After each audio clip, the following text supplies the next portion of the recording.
Kumbaga, mouthpiece for His Word tonight, no? O nagpasalamat po ko sa mga mentors and pastors of the church nga ginatagaan po ta og exposure nga matrain po ta matrain ta sa pagbuhat sa mga pagwali, no? O sa is construction pang atong iwali. Ug dalay ng Dios sa atong kinabuhi. Pakatong mga Diyos ana igsoon. And tonight igsoon, we will just continue to our series. It's all about a life in Christ. Mao na atong series karon sa April, the month of April. And last Wednesday, or last midweek, Brother Suji asked us nasa likod. Si Brother Suji, siya, is good about a life trusting in God, no? And he was context on in Proverbs 3, chapter 5 to 6, that it says, "Trust in the Lord with all your heart, and lean not on your own understanding. In all your ways, submit to Him, and He will make your path straight." As far as I understand, Igsoon, siyang wali, agamay lang nato nga recap siyang wali, Igsoon. As we trust in the Lord, it is an act also like a surrendering just ng buhay ng Diyos. Because sa dihang mo salig kita sa Ginoo, Igsoon, it is an evidence, Igsoon, nga we are not already leading into our own understanding. Kung magagyan na nato tanan sa iya ba? Gihatag na nato tanan sa iya, sa dihang mo salig ta sa Ginoo. It is an evidence na wala na ta nagsalig sa atong kaugalingon pangunauna o tawhanon nga pangunauna. Gihatag na nato kaniya. And the good thing for that, Igsoon, sa dihang atong ihatag sa Dios, ingon diri sa last part that He will make your path straight. Nga naman, no? Kaya ang nag-isot pa nagsulat niini wala lain dili si King Solomon. As far as makamo kabalo mo that si King Solomon sa dihang encounter siya sa Ginoo, ningon ang Ginoo sa iya nga payo tanan nimo gusto. Kung sige tayo ni King Solomon. Kung sige tayo ni King Solomon, which is wisdom lang. In other words, ngano nasulat man niya nga unta pwede gud unta di mo salig sa kumbaga mo depend pa diya sa Ginoo because the wisdom nga ang nasa iya it's gikan gihapon sa Ginoo.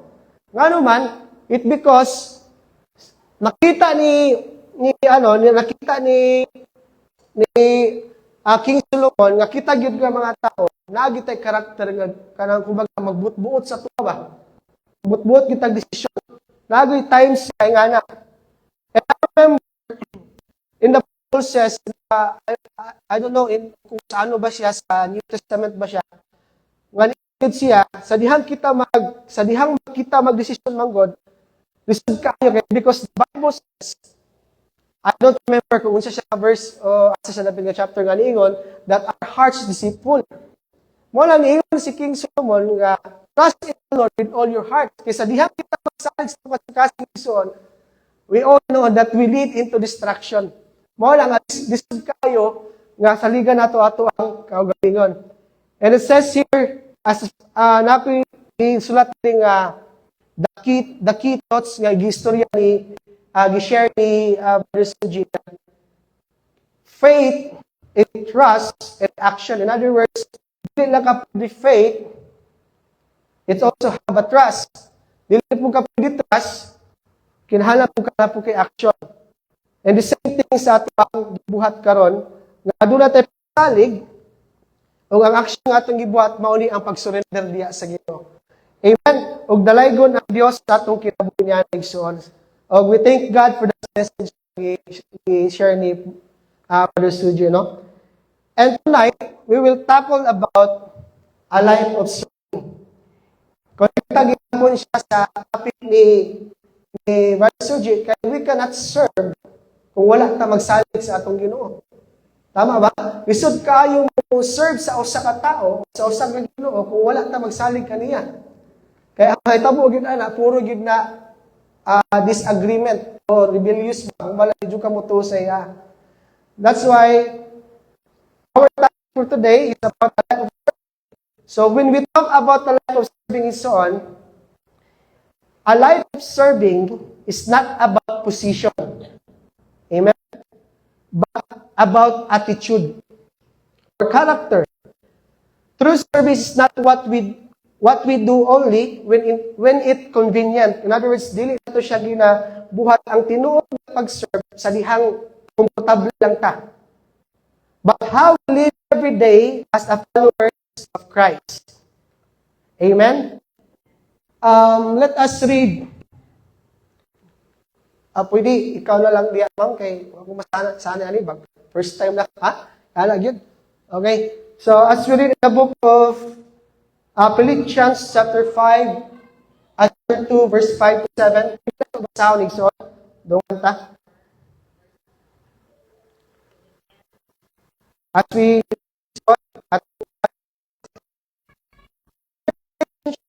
another have the same as Christ, who being nature of God, but didn't consider equality with God something to use to his own advantage.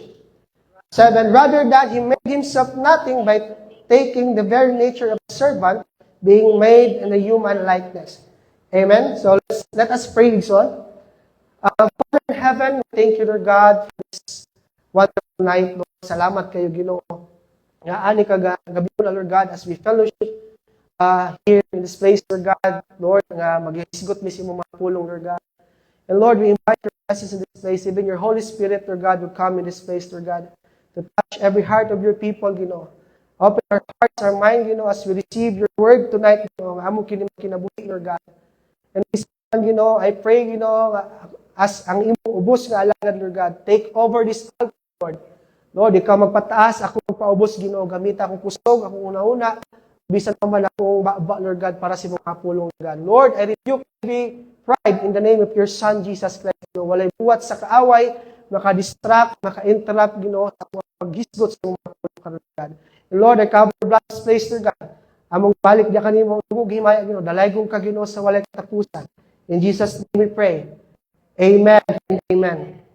So, atong basahon kung sa Bison, so wala siguro nabutang niya. Sa Bisaya nga version. Ingon siya, batunin ninyo kini nga panghunahuna nga iya usab ni Kristo. Bisan ang kinaiya sa Dios, anaa kaniya wala niya hunahuna ang iyang pagkatupong sa Dios. Kundili gipakaubos niya ang iyang kaugalingong pinaagi sa pagsulob sa kinaiya sa usa ka ulipon. Nagpagkatupong siya sama sa mga tao. Amen. Now, siguro, question, anong gisulat ni Apostle Paul? This is the time nga Apostle Paul, sa dihang gisulat niya, na siya sa Krispan. Nagsugod na ang persecution sa Christian. No?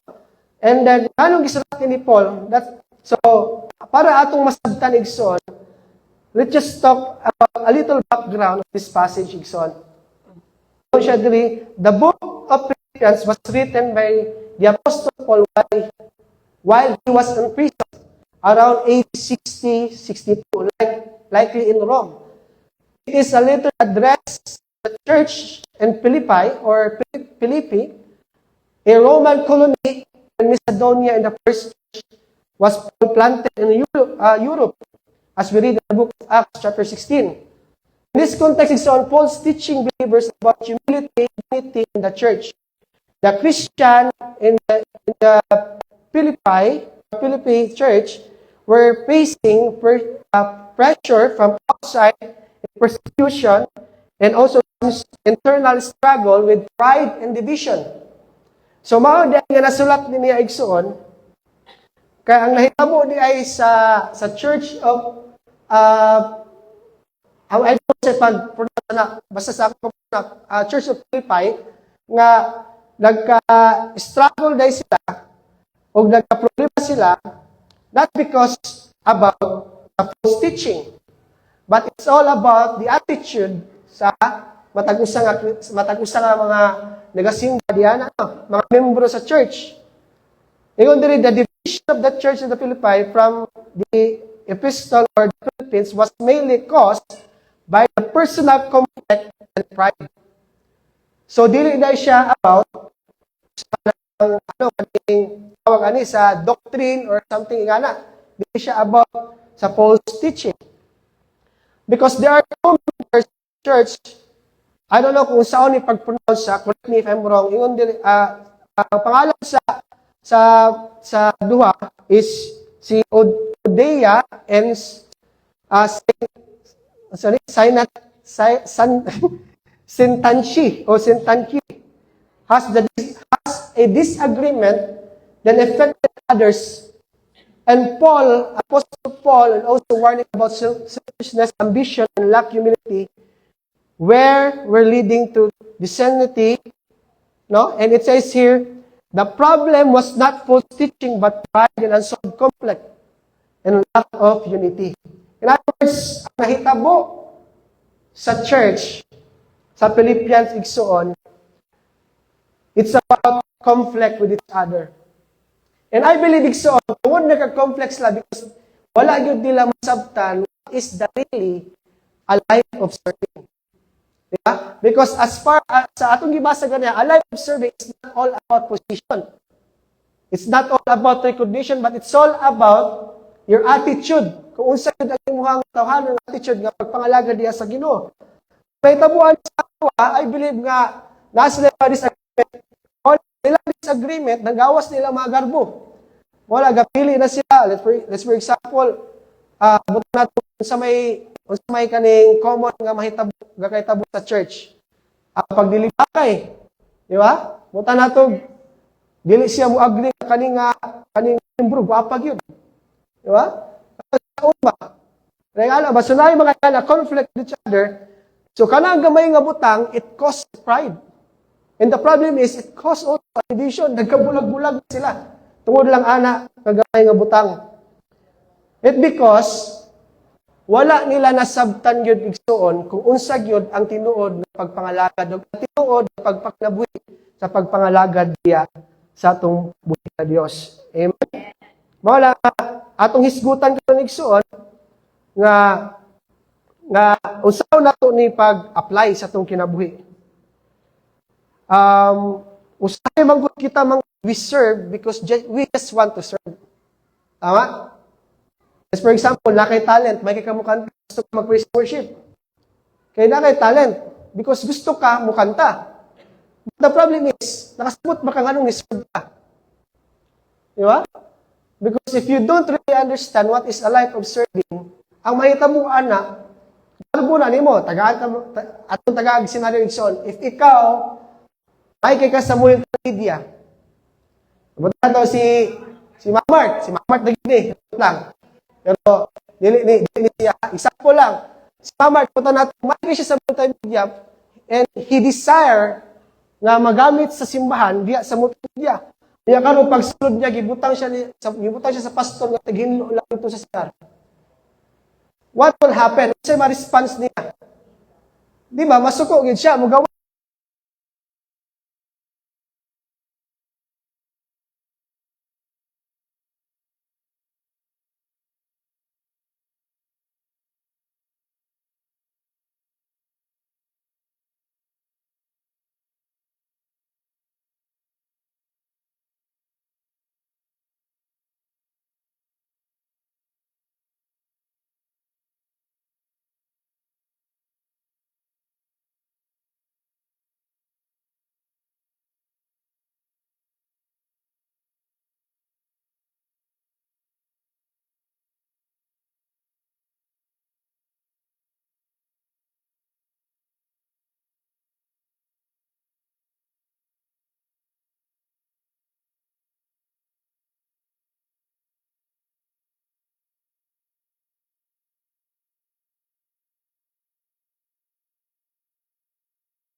third point, the life of Apostle Paul.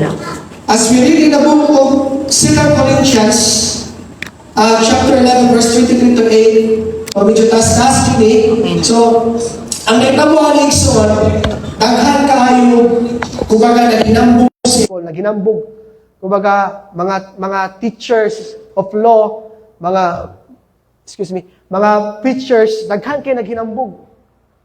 That's why Apostle Paul, nangutana siya, are they servant of Christ? Ingon siya, I am out of my mind to talk like this. Kumbaga, but pasabot niya, wala na siya angay paghinambog pa. Ang nahitabuan ni, instead nga maghinambog siya siyang ipangbuhat, iyang ipaghinambog ang ihang mga suffering diya sa pagpangalagad sa Ginoo. Kita igsoon, pwede ba ta nato na ipaghinambog? Mabuhat ba nato na? Amen? Ingon siya dali, I have worked much harder. I've been in prison more frequently, been flogged more severely, and been exposed to death again and again. 5 times I received from the Jews the 40 lashes minus 1. 3 times I was beaten in the roofs. Once I was flayed in the stone. 3 times I was shipwrecked. I spent a night and a day in the open sea. I have been constantly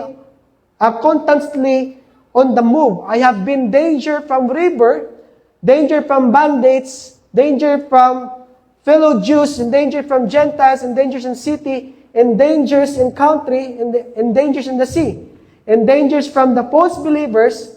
I have labored and toiled. I have often gone without sleep. I have known hunger and thirst, and I have often gone without food. I have been cold, naked. Beside everything else, I face daily the pressures of my concern for all the churches.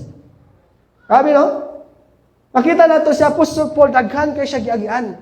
So, ang nahitabuan ni, mao ni ang ipaghinambog sa mga tao nga nangutana sa iya.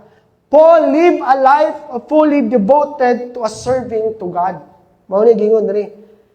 He faced suffering, persecution, and hardship, yet he never stopped serving the gospel. Amen? His life shows that the serving God may be costly, but it is worth it. No? Ingon ni Paul, sa pagpangalagad sa Ginoo, gid siya, daghan gid siya kanang atong masacrifice, it costly. Makita nato sa gibasa nato sa iya sa context in 2 Corinthians, there is a verse sa verse 24, ang iyang na-experience ha igsoon about the 40 lashes was more than pa kan Jesus. Ang ingon diri, 5 times I received from the Jew, from the 40 lashes. In other words, kasi Jesus Christ man the time nga siya, sa time nga katong Passion of the Cross, sa 39 lashes, kasara, 1 time na gigamit sa iya. Pero si Apostle Paul, ikalima gigamit sa iya. Ikalima siya ginapdusan sa 39 lashes. In other words, mas grabe yun ang iyang giagian. But the good thing is, Apostle Paul has encouraged us dili kita pwede muundang sa pagpangalagad sa Ginoo. Maulaw sa tano. Maulaw ta ka Apostle Paul. Gagamay lang gani kayo ato ang mga gipahagian niya muundang ta. Makadungog lang tag mga bating istorya niya muundang ta. No, maulaw ta ka Apostol Paul ba? Tanan, giagian niya. But ingon diri, bisan pa man, nag-suffer siya, gi-persecute siya, yet he never stopped serving the gospel. Because nakasabot siya, nga ang pagpangalagad sa Ginoo, bisan maglisod, but it is worth it.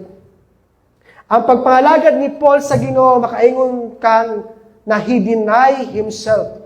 Di ba? Kaya kung wala siya mag-deny siyang kagalingon igsoon, kani pa lang ang mga hardship.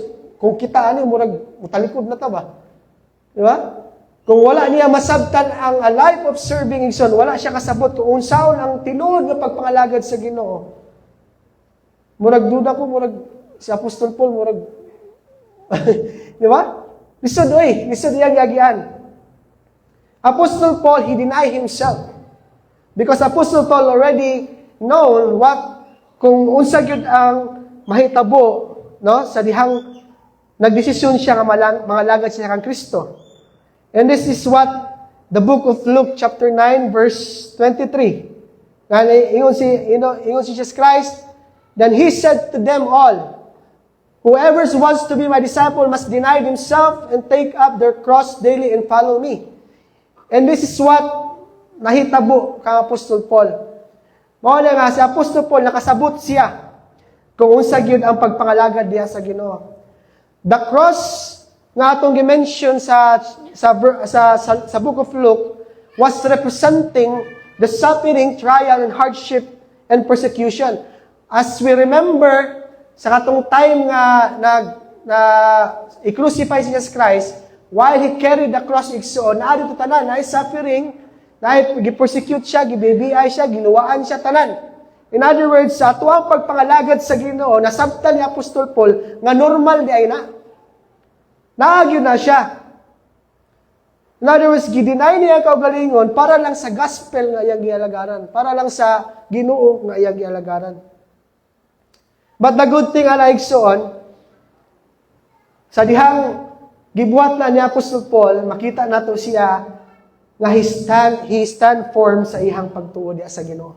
Bisan pa man usa ka dagko nga suffering nga iyang giagian, nagpadayon gihapon siya sa pagpangalagad sa Ginoo. And it's also a good message for us, no? As we live a life of serving, kabaluta nga daghan gyud kaayo nga persecution. Kay kung wala kay persecution nga alagad sa Ginoo, ambot lang. There's something sa imo. Because it is biblical. Sa dihang mga alagad ka sa Ginoo, there will be a persecution gyud. No? Biblical gini siya. Ambot lang ka kung wala yung persecution may tabo sa tuwa, there's something wrong. That's why si Apostol Paul, sa dihang nagpadayon siya diya siyang paglakaw sa Ginoo. Ang iyang gibuhat igsoon, ni continue siya sa iyang pagpangalaga diya sa Ginoo, o kani iyang giingon padulong sa dihang niabot siya sa unahan, no, that he said in the 2 Timothy chapter 4 verse 7, that I have fight the good fight of faith. I have finished the race and I have kept my faith. In other words, Apostle Paul has encouraged us to continue sa pagpangalaga diya sa Ginoo. Service may involve sacrifice, but God sees everything faithful act. Kung matinud-anon ka sa pagpangalaga diya sa Ginoo, kung tinuod ka nga nagkinabuhi diya sa Ginoo, you live a life of serving igsoon, dili na siya ingon nga mula ba kawang lang. Nakita na sa Ginoo. And as we continue igsoon, kita pod makaingon ta nga, I have fight the good fight of faith and I have finished the race. Amen? Kung dalay ko ng Diyos sa itong kinabuyan na igsoon.